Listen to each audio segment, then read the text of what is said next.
If you are wondering if you can hide files on Samsung Galaxy S26, first of all, if we open My Files app right here, we want to go to the images and then pay attention right here, somewhere between here, there's this photo right here. So this is I guess, some kind of a church.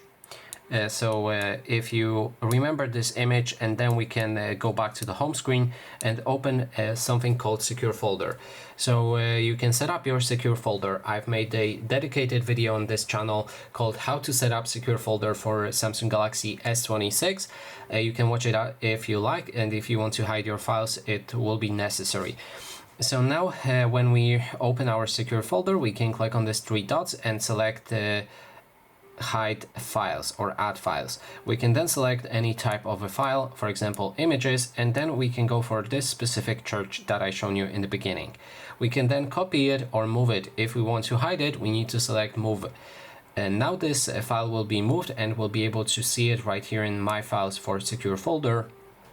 But if we try to open My Files through my normal home screen or app drawer, as you can see, this photo is gone, and I'll be able to only check it in a secure folder. And that is basically everything. Thanks so much for watching.